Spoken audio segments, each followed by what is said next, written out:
Assalamualaikum warahmatullahi wabarakatuh. Perkenalkan, nama saya Muhammad Yusron. Saya dari Fakultas Ekonomi dan Bisnis Islam, Prodi Akuntansi Syariah. Di sini saya akan menjelaskan sejarah peradaban Islam sebagai ilmu, kemudian analisis peradaban Arab pra-Islam, dan pembentukan peradaban Islam periode kenabian. Yang pertama yaitu sejarah peradaban Islam sebagai ilmu. Yang pertama kita harus memahami terkait dengan pengertian sejarah peradaban Islam itu sendiri. Sejarah peradaban Islam ini merupakan sebagai kemajuan dan tingkat kecerdasan akal yang dihasilkan dalam satu periode kekuasaan, di mana dimulai dari kekuasaan periode Nabi Muhammad SAW sampai perkembangan Islam saat ini. Kemudian yang kedua yaitu pengertian ilmu pengetahuan. Nah, ilmu pengetahuan sendiri merupakan deretan konsep dan skema konseptual yang berhubungan satu dengan yang lainnya sebagai hasil eksperimen serta observasi yang diperoleh melalui pengalaman-pengalaman. Kemudian yang ketiga yaitu kriteria ilmu pengetahuan. Yang pertama yaitu memiliki objek yang jelas, kemudian memiliki metode tertentu, disusun secara sistematis, menggunakan pemikiran yang rasional, kemudian kebenarannya bersifat objektif dan memiliki tujuan. Kemudian manfaat dari mempelajari sejarah peradaban Islam. Yang pertama yaitu edukatif, artinya sejarah peradaban Islam ini berguna sebagai bahan dan juga media di bidang pendidikan untuk dipelajari dari peristiwa-peristiwa yang telah terjadi. Kemudian yang kedua yaitu inspiratif, artinya sejarah ini berguna untuk dijadikan bahan inspirasi dalam kehidupan baik pribadi ataupun kehidupan sosial. Kemudian yang ketiga yaitu rekreatif, artinya sejarah berfungsi sebagai sarana memberikan hiburan seperti dijadikannya materi film. Kemudian bab kedua yaitu tentang analisis peradaban Arab pra-Islam. Yang pertama yaitu kondisi sosial politik Arab sebelum masuknya Islam. Yang pertama yaitu musyrikin, di mana menyembah patung atau berhala. Yang kedua yaitu menguburkan anak-anak perempuan secara hidup-hidup, di mana mereka mempercayai bahwa perempuan ini merupakan hal yang harus dimusnahkan, karena mereka mempercayai bahwa perempuan ini dapat membawa kesialan. Kemudian yang ketiga yaitu budak diperlakukan secara tidak manusiawi. Yang keempat yaitu suka berperang lantaran sebab-sebab kecil. Yang kelima yaitu suka meminum minuman khamar. Kemudian yang terakhir yaitu pergaulan bebas dan juga berzina. Yang kedua yaitu kondisi regilius.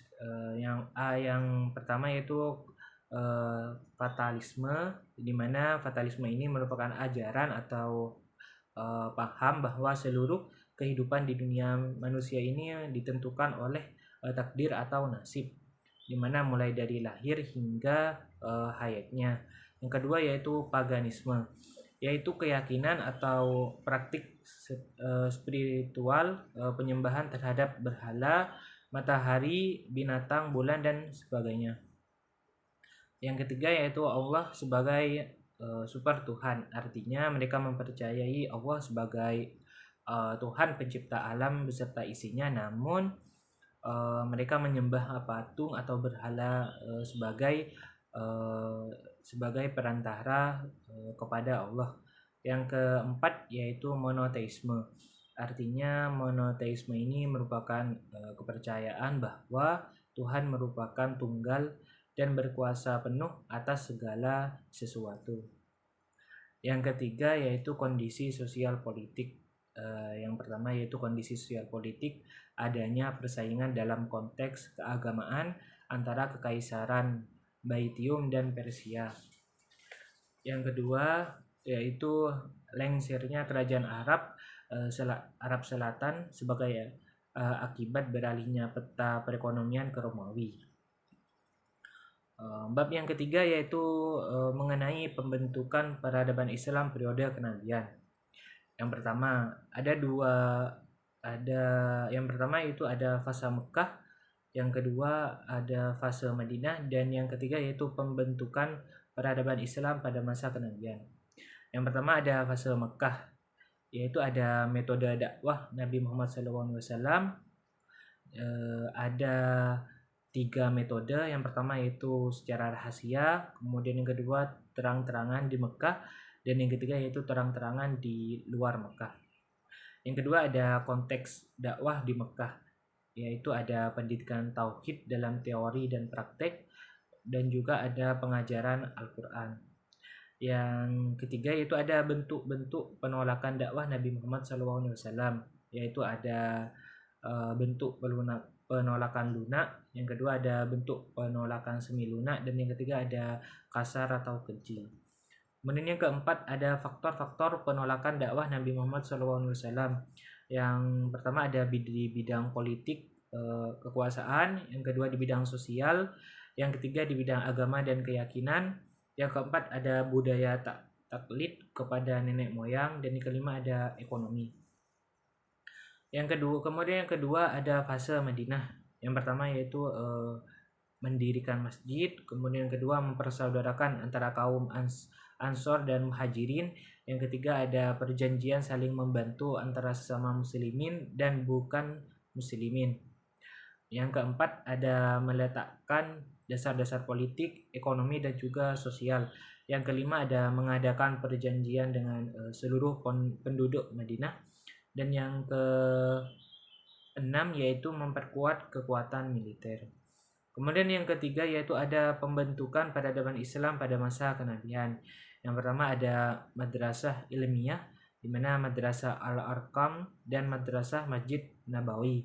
Yang kedua Nabi Muhammad SAW sebagai pemimpin. Yang ketiga penerapan syariat Islam. Yang kelima pemeliharaan Al-Quran. Yang keenam peningkatan harkat dan derajat wanita. Yang ketujuh pengajaran baca dan tulis. Yang kedelapan pembangunan masjid. Yang kesembilan perkembangan sastra. Yang kesepuluh penghapusan perbudakan. Dan yang terakhir yaitu pengembangan taktik perang dan diplomasi luar negeri. Mungkin hanya itu yang dapat saya sampaikan. Kurang lebihnya mohon maaf. Wassalamualaikum warahmatullahi wabarakatuh.